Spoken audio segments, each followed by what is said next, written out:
So benzene plus toluene gives you what? Positive diffraction of Cohen's law for the ideal.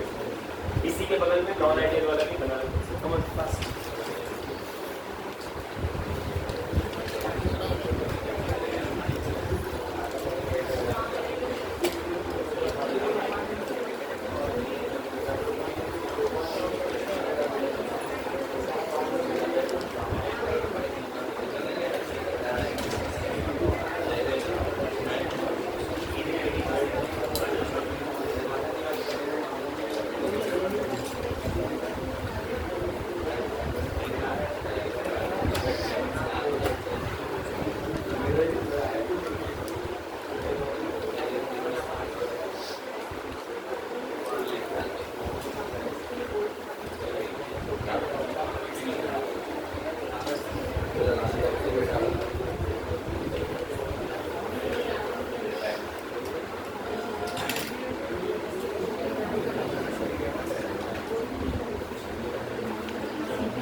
इसके नीचे थोड़ा जगह छोड़ना तो नोट लिख लीजिए, है ना जगह, दोनों ग्राफ ऐसा बना ली पर ऐसा बना तो ऐसा लाइन बनाई मतलब डॉटेड वाला भी बना तो वैसा बना.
पंचायत क्या बात कर रही है?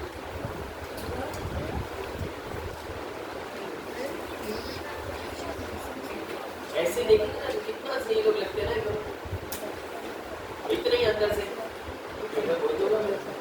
देखो। नोट इसके नीचे, नोट नंबर 1 पहले वाले ग्राफ के नीचे, बस दूसरा ग्राफ बना है, पहले वाले ग्राफ के नीचे लिखो the solution in which solute solvent, the solution in which solute solvent, intermolecular attraction, the solution in which, अरे वो उसको ताला लगाया क्या तुम लोगों ने ऑफिस को? ले ले इधर के ले ले, पकड़ेगा नीचे को हल्का करके आए।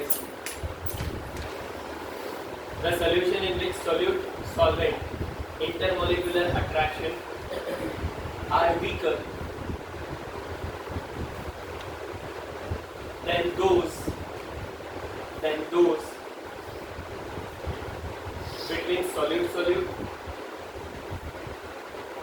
between solute molecules and solvent molecules exhibit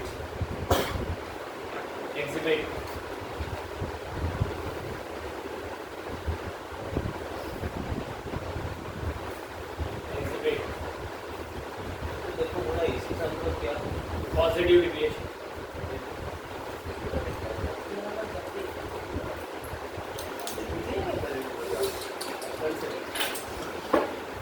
चालू क्यों नहीं कर दिया? पहले पूरा क्लास हो गया यार। Exhibit positive deviation, उसमें लिखो the solution in which इसमें सेकेंड वाले ग्राफ के नीचे the solution in which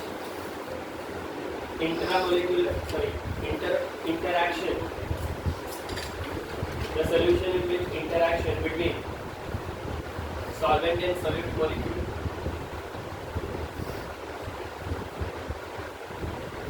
is stronger than the solution in which interaction between solvent and solute molecule stronger than solute or solvent interaction,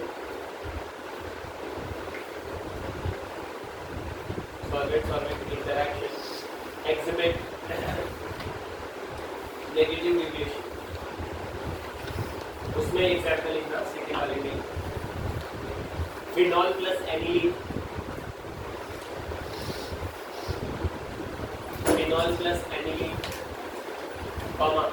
chloroform plus acetone,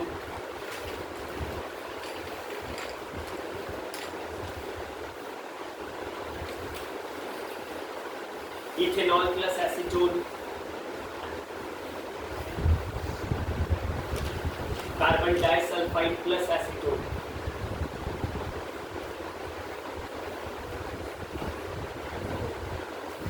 carbon disulphide plus acetone.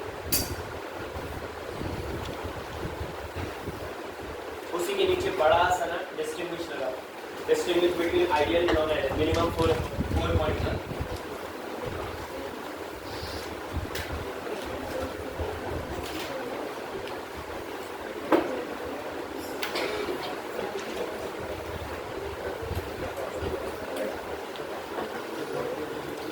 Minimum 4 point क्या हुआ? देखो ज़्यादा सर्दी है, जाएगा घर पे। Ideal solution में पहला पॉइंट तुमको पता है, आइडियल सॉल्यूशन क्या था? The solution which obey Raoult's law entire the range of concentration. समझ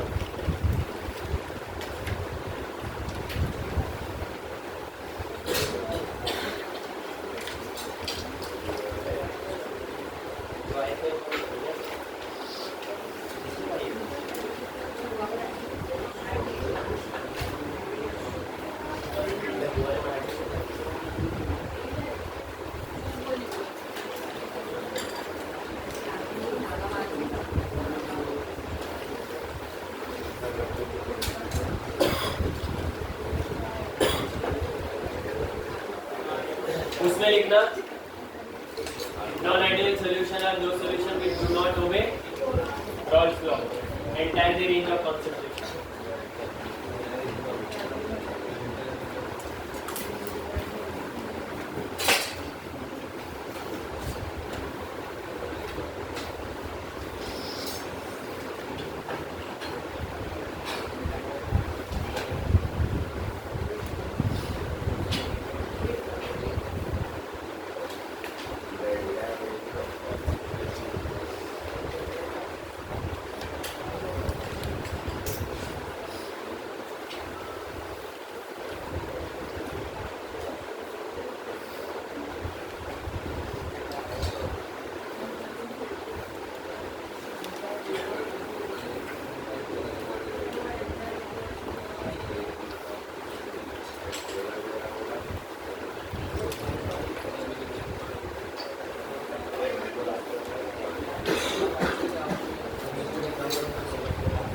बोलो आगे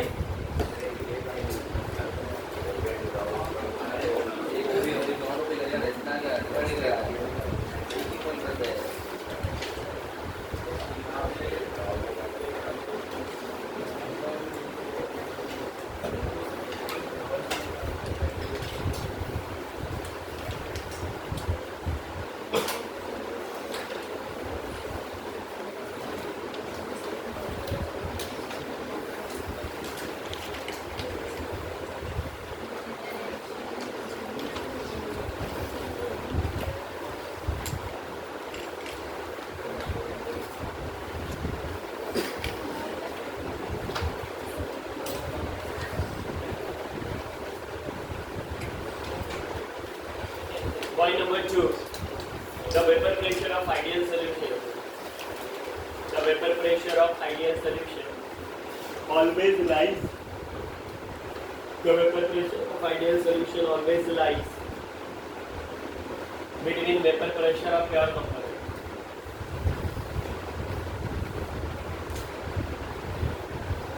The vapor pressure of ideal solution always lies between vapor pressure of pure component.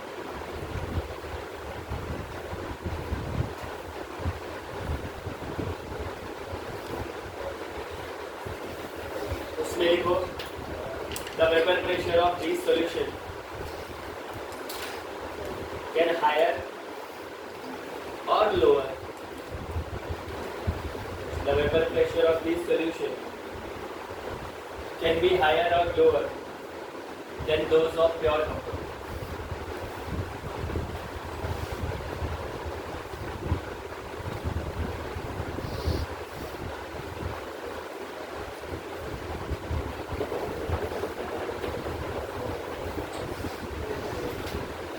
Point number 3, solvent solute.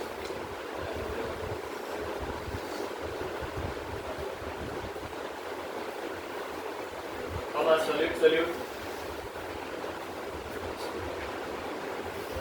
solvent solute, solute solute, and solvent solvent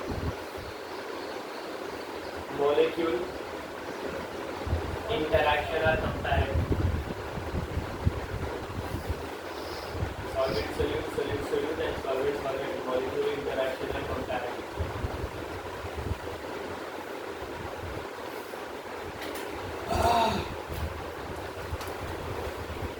उसमें लिखना solvent solute intermolecular attraction, solvent solute intermolecular attraction may be weaker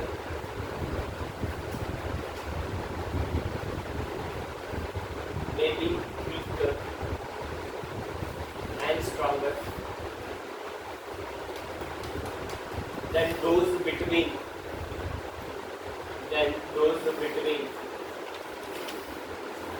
solute molecules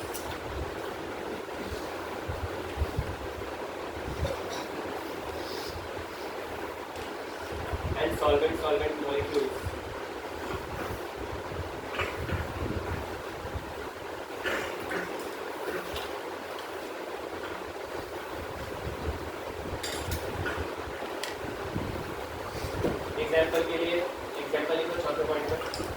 benzene plus chlorine,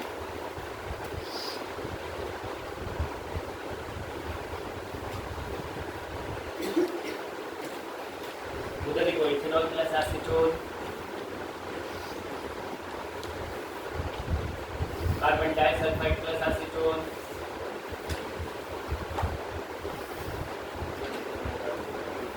aniline plus acetone, chloroform plus acetone. Non ideal है इसीलिए इससे ज्यादा है, ideal है इसीलिए एक ही।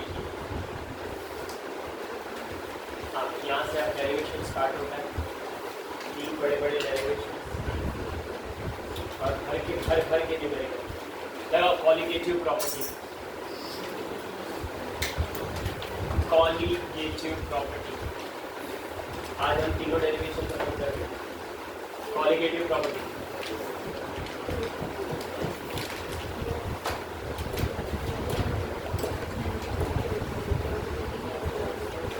Colligative property COLLIGATY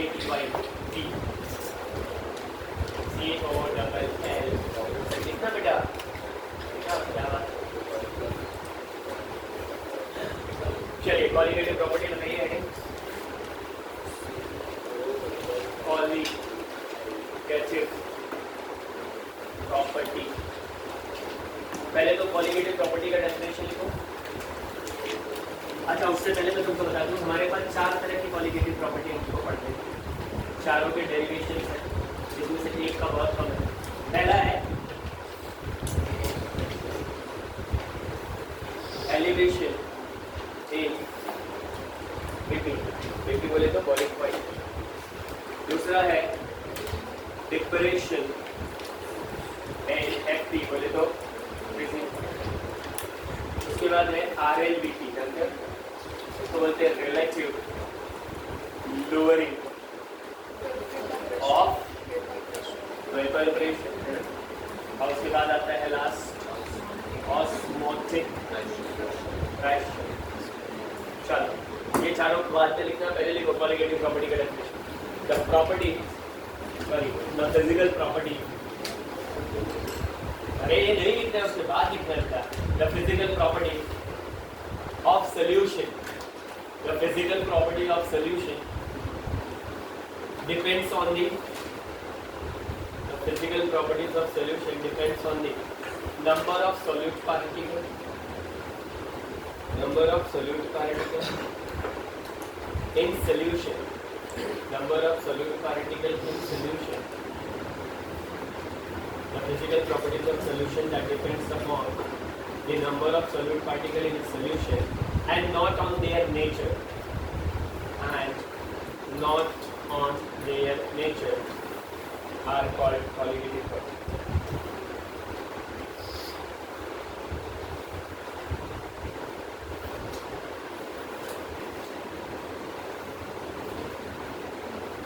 There are 4 types of colligative property.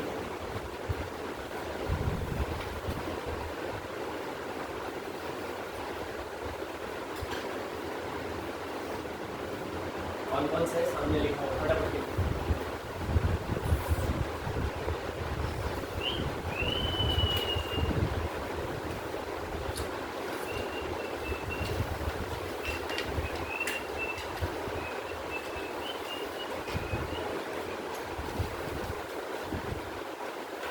अच्छा blood pressure देखो,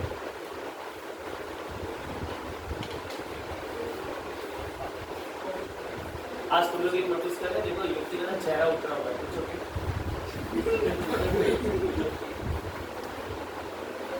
छोटी बात सही आज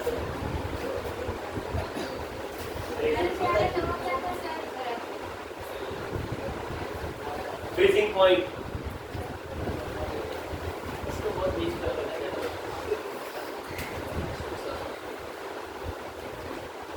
VP वेपर प्रेशर,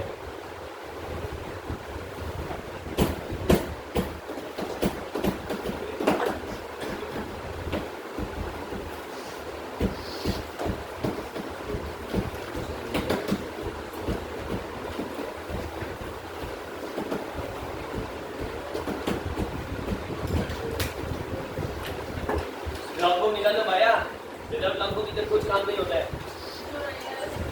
हाँ बरोबर, दैट्स इट करेक्ट। कितने लोगों ने नहीं लाया लॉगबुक, जरा हाथ उठाओ जल्दी। मुझे कौन सी मिल है?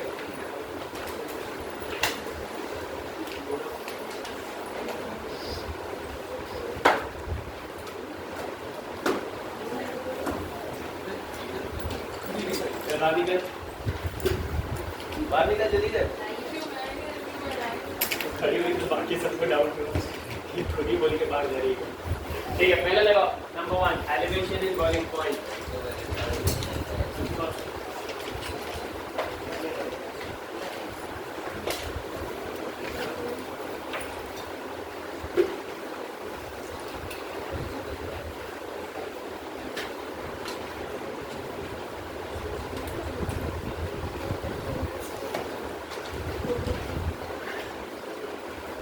चलिए, एलिवेशन इन बॉइलिंग पॉइंट को हम लोग शुरू करने जा रहे हैं।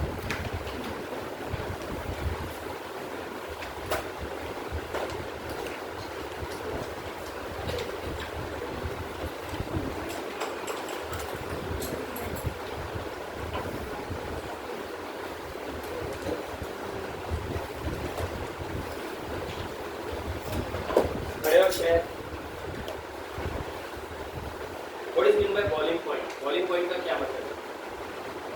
मेरे हिसाब से boiling point क्या है? जल्दी कर। अभी एग्जाम में है ना, एग्जाम में था ना सोल्यूशन। हाँ तो रट्टा मारा था तो याद तो होगा। खड़े थे जी।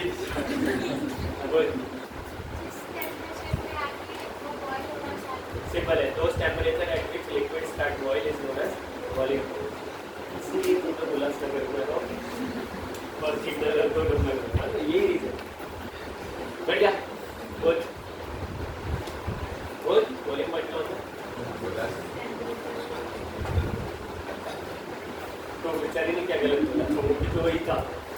ठीक है, देखो ध्यान दो, ये डेफिनेशन जो तुम बता रहे हो ना, ये लिखोगे तो एग्जामिनर ना नीचे का डेरिवेटिव चेक भी नहीं करेगा, वो ऊपर का डेफिनेशन ही देख के समझ जाएगा इसको कुछ आता है। ध्यान से देखो, बॉइलिंग पॉइंट का डेफिनेशन क्या है? That boiling point of solution, boiling point of solution is defined as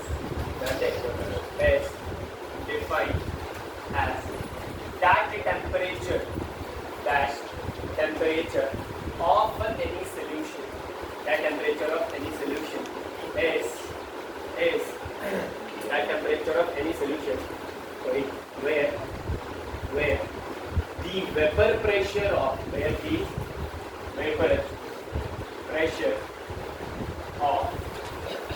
that solution is equal to which pressure? Atmospheric pressure, which is how much? 1 atm. कभी भी किसी भी लिक्विड का वेपर प्रेशर अगर अपने एटमॉस्फेरिक प्रेशर को match कर गया, बस उसी पॉइंट, वही पॉइंट ऐसा होता है जहाँ पे वो बॉइल हो जाए। जैसे वाटर हम लोगों को पता है 100 डिग्री पे बॉइल होता है, क्यों मालूम है? 100 डिग्री तक पहुंचने के बाद ही वो 1 atm के बराबर होता है, और जैसे वो 1 atm के बराबर होगा तो वो वहाँ पे बॉइल होना स्टार्ट होगा। क्या लिखा? बॉइलिंग पॉइंट किसी भी लिक्विड का वो पॉइंट होता है जहाँ पे उस लिक्विड का वेपर प्रेशर एटमॉस्फेरिक प्रेशर के बराबर होता है। अरे बात समझो, किसी भी लिक्विड का बॉइलिंग पॉइंट वो टेम्परेचर होगा जहाँ पे एटमॉस्फेरिक प्रेशर के इक्वल होगा। अब मेरी बात को ध्यान से, मैं डेरिवेशन करने जा रहा हूँ, ध्यान से। Boiling point elevation in boiling point, elevation in boiling point that's denoted by पता है डेल्टा टी, इसे डेल्टा टी। अब मेरी बात को बहुत ध्यान से देखो, we know that according to colligative property, according to colligative property delta T B directly proportional होगा किसके, एन के, where N is what, molality, ध्यान देना मोलैलिटी नहीं, मोलैलिटी, और ये मेरा क्या है, एलिवेशन इन बॉइलिंग पॉइंट। बात समझ।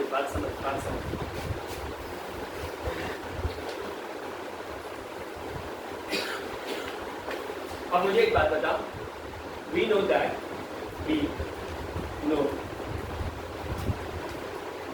या वी नो दैट को थोड़ा बाद में लिखते हैं, पहले इसको सॉल्व करते हैं। अब तुझे मैथ्स के टीचर ने इतना तो पढ़ाया डेल्टा टीवी, अब ये डायरेक्टली प्रोपोर्शनल है तो कौन हटाना पड़ेगा, तो लगाएंगे कांस्टेंट, तो कांस्टेंट किसके रेस्पेक्ट में लगा रही है, टू बॉइलिंग पॉइंट, तो ये आ जाएगा केबी इनटू क्या आ जाएगा, क्या आ जाएगा, एन। ये मेरा इक्वेशन नंबर क्या आ गया। अब यहाँ पे देखिए केबी, इस केबी के कुछ नाम, सबसे पहले इसको आसान भाषा में इब्यूलिस्कोपिक कांस्टेंट बोलते हैं। क्या बोलते हैं, इब्यूलिस्कोपिक कांस्टेंट, या किसी बुक्स में देखेगी तो इसको बॉइलिंग पॉइंट कांस्टेंट भी बोलते हैं। क्या बोलते हैं, बॉइलिंग पॉइंट कांस्टेंट। तो आपको जो नाम समझ में आया आप एक ज़्यादातर EBUILSCOPIC।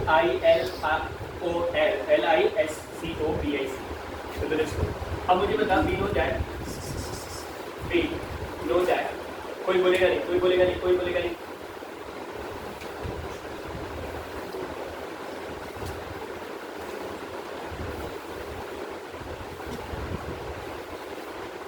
Kavita, what is molality? Very good.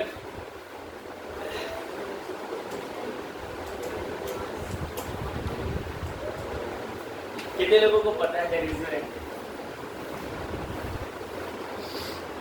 बोल Nishtha. Excellent. Number of moles of solute present in 1 kg, तो N इज इक्वल्स टू क्या आएगा, W इन kg। अरे हाँ या ना, क्या हम लोगों को नंबर ऑफ मोल्स पता है? हाँ, तो मैं इतना लंबा थोड़ा लिखने से डायरेक्ट लिखो चलेगा। तो molality is equals to mass, हाँ बोलो, molality is equals to mass upon molar mass into weight in kilogram.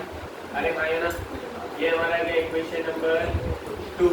क्या करेंगे, इक्वेशन 2 सब्स्टिट्यूटेड इक्वेशन 1 क्या आएगा बोलो, delta TB is equals to, आगे बोल बेटा, KB into W upon mn into weight in kilogram. क्या ये कब इस्तेमाल करेंगे, when weight is given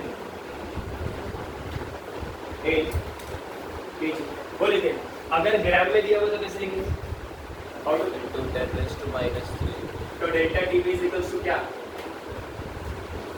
KB into W into 1000 upon mn into weight in what.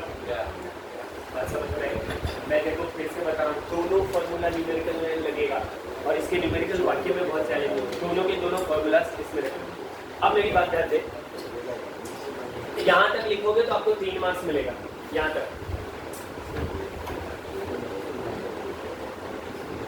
यहाँ पे ध्यान दे, अब माने तेरे सामने मैं एक ग्राफ ड्रॉ कर रहा हूँ, ध्यान से देख।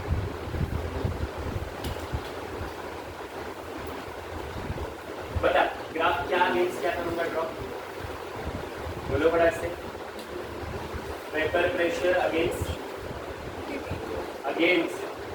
टेम्परेचर। अब सुन मेरी बात, यहाँ पे ध्यान देना, क्या बात में डिस्कस करो, गलत है क्या इनटू 10⁻³ ऊपर में -3 वो होता है। एक बार फिर से तू सुन, आपस में उसके साथ डिस्कस कर, फिर हम लोग उससे डिस्कस करें। पहला मौका मैं तुझे दूंगा, आराम से डिस्कस कर, कोई दिक्कत नहीं,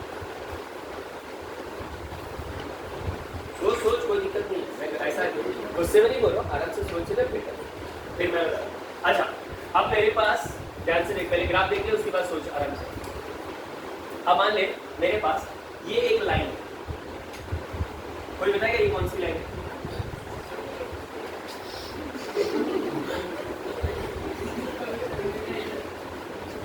ये हमारा वेपर प्रेशर की लाइन है जो कितनी है 118। अब मेरे पास दो लिक्विड है, मुझे नहीं पता कि प्योर कौन सा है या इम्प्योर कौन सा। अब मैं क्या करूंगा, इसको गर्म करना स्टार्ट करूंगा। अरे बॉइलिंग पॉइंट मतलब टेम्परेचर देगा। तूने इसको हीट किया किया किया किया किया किया, ये वो पॉइंट है बेटा जहां पे ये एटमॉस्फेरिक प्रेशर के क्या होगा, इक्वल होगा। बस वही पॉइंट मेरा कौन सा पॉइंट कहलाएगा, बॉइलिंग पॉइंट। ये वो पॉइंट। अब मैंने क्या किया, इस लिक्विड को भी गर्म करना स्टार्ट किया। ये मैंने इसको गर्म किया, यहाँ पे भी मेरे पास मिलेगा कुछ इस तरीके से।